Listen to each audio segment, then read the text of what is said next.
Everyone to Business Morning. It's Tuesday, the 21st of November. I am Bosin Omofaye, and we're live to you from Abuja, Nigeria's political capital. And this is where a number of very heavy markets, business, and economic stories are happening today and again till tomorrow. Let's get the show started, everyone.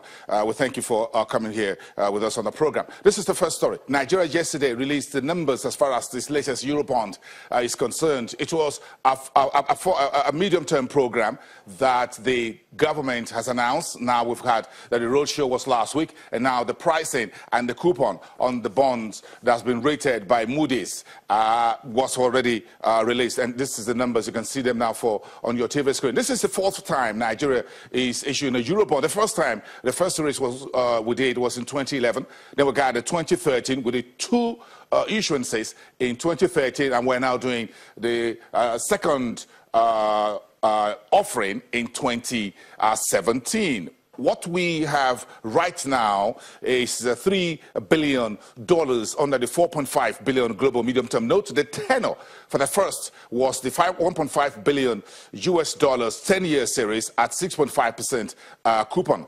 And the second is another 1.5, evenly split. But this is the 30-year series at 7.625%. This is one of the lowest level at which Nigeria is borrowing at the global marketplace. The finance minister has further spoken about why it's easier and cheaper to borrow globally. But you can see Nigeria is now issuing its longest dated dollar bond at the global debt market. The book building for this offering, the latest offering, will be closing on November the 28th. They will have the final amount of what the global investors or investors around the world are putting on the table for Nigeria. News is that the listing of this latest two tenored instruments will be on primarily on the London Stock Exchange, and will be an application to list this dollar bonds as well on FMDQ, OTC Securities Exchange, as well as the Nigeria Stock Exchange. That is the story around the Eurobond, and you have all the details there. Now you want to track this bond after the book building is completed on November 28th next week. Then you can begin to see what the yield will be, and we're going to begin to track this latest bond alongside the others that we already have at the global DCM place. That's as far as the Eurobond is concerned. That is on the market's calendar. But also to remind you that tomorrow the Debt Management Office is doing the November auction, 100 billion naira, 14.5 July 2021, 5-year reopening, and the second is another 50 billion, 16.28 billion. If you look at the rate at which we're borrowing locally, 14%, 16%, when Eurobond is giving you 6 to 7%. So tomorrow we're looking at the auction date for the November debt management monthly auction. This is the lowest quarter in which the Nigerian government is borrowing from the marketplace and try to put a lot more globally, where the government says the cost of borrowing is more cheaper. If you look at the interest rate and currency issues around local and foreign borrowings. So let's leave that there. What else is in the news today? The Central Bank today, the Monetary Policy Committee concludes its two-day meeting. We are expecting the announcement from Godwin Emefiele to be at about from 2 o'clock in the afternoon. We'll be live from Abuja here at the Central Bank to take the MPC communique. And again, we have a panel of studio analysts in Lagos. That will be from 1:30 in the afternoon. We have 4 individuals, economists and markets, investment bankers, who will be looking at the monetary policy meeting.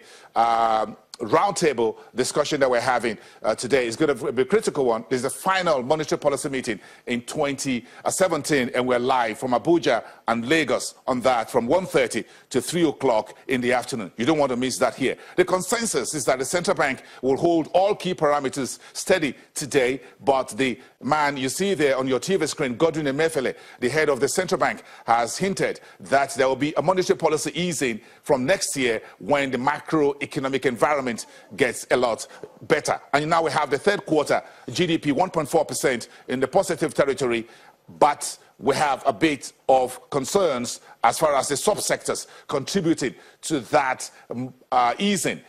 Further exit of recession is concerned. All this will be part of the consideration for the MPC concluding their two-day meeting today. And just as we're talking right now, the aviation industry in Africa is getting, Nigeria is where the international conference of the ICA, or the International Civil Aviation Organization conference, is taking place. The African Development Bank, the AFDB, is also in Abuja here to sign a new deal for Africa aviation infrastructure. No better place to come. Nigeria needs part of this money that the AFDB will be announcing at about 12:30 this afternoon, lunchtime here in Abuja.